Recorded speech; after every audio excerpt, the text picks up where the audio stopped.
King Frederik of Denmark, his painful journey from Queen Margrethe's disapproval to Queen Mary's alleged betrayal. Welcome to B News. The Danish royal family has long been admired for its grace and resilience, but behind the regal facade lies a complex web of family tensions, emotional wounds, and shocking betrayals that even the most loyal subjects could hardly imagine. Today, we take you deep inside the turbulent emotional journey of King Frederik, a man who has spent decades fighting to prove himself. From his mother Queen Margrethe's infamous disgust at his youthful missteps to whispers of Queen Mary's alleged betrayal later in life, this is the dramatic story of a king who has endured more than his share of heartbreak on his way to the throne. Before we dive into this powerful tale of royal disapproval, strained love, and the resilience of a man who refuses to break, make sure to like this video, subscribe to B News, and hit the notification bell so you never miss an exclusive royal report.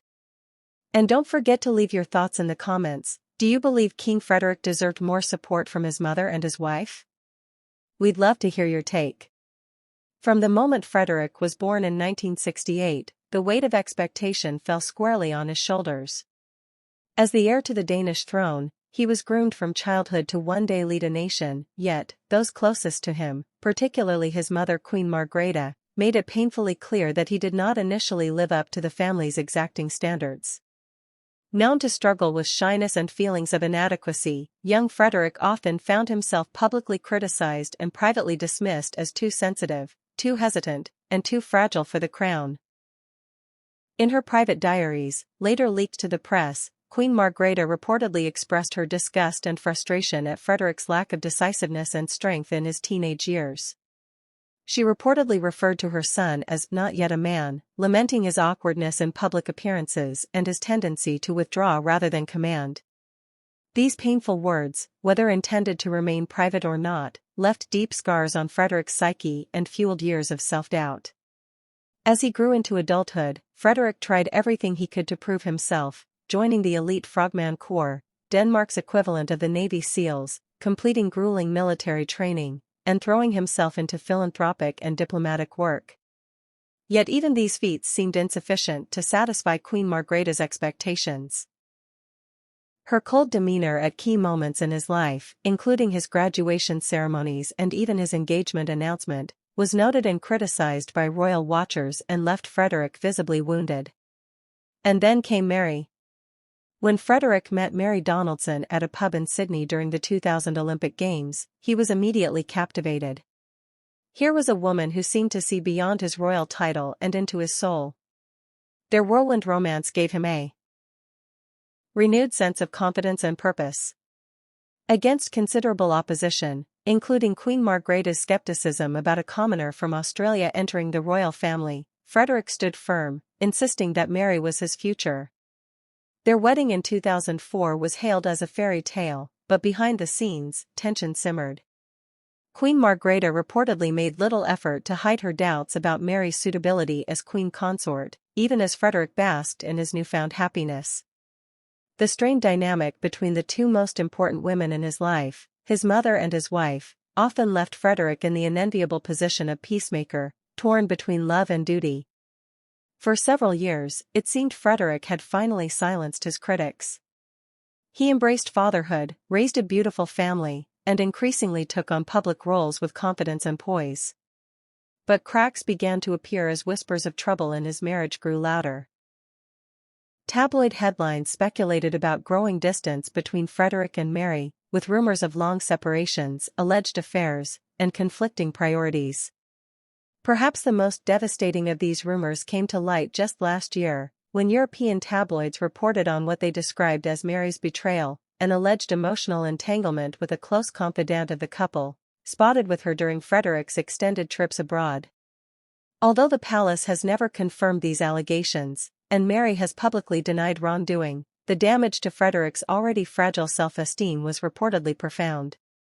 Insiders described Frederik as heartbroken and humiliated, reportedly retreating into himself and relying on his children to keep him grounded. The idea that the woman he had defied his mother for might have betrayed his trust left him feeling doubly wounded, rejected first by his mother, and then by the woman he loved most. For the Danish public, watching their king navigate this storm has been sobering. Many Danes, who long admired Frederik for his vulnerability and humanity, now express sorrow over how much he seems to have suffered privately while keeping up a dignified appearance in public. Opinion polls show growing sympathy for the king, while speculation about the true state of his marriage remains a favorite topic among royal watchers.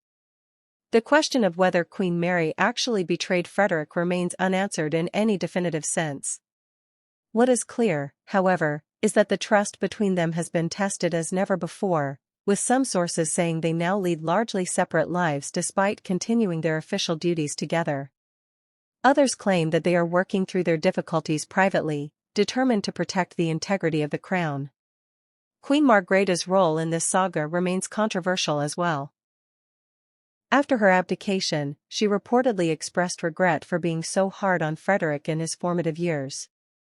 Yet critics argue that her emotional distance and unrelenting expectations laid the groundwork for the very insecurities that may have undermined his marriage later on.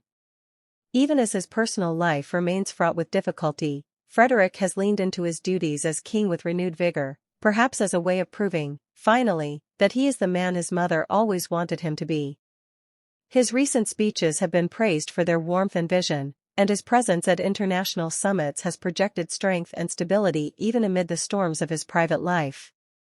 What the future holds for King Frederik remains to be seen. Will he and Queen Mary reconcile fully?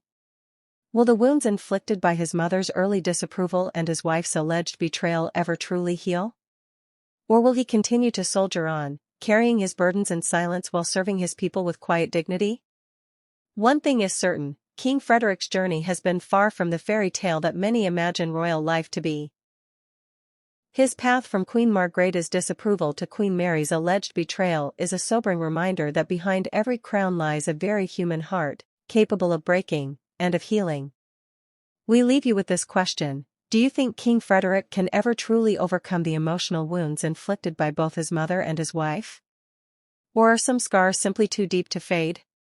Share your thoughts in the comments below. We'd love to hear your perspective on this poignant royal saga. And don't forget to like this video, subscribe to B News, and turn on notifications so you never miss an exclusive insight into the royal family's most intimate moments.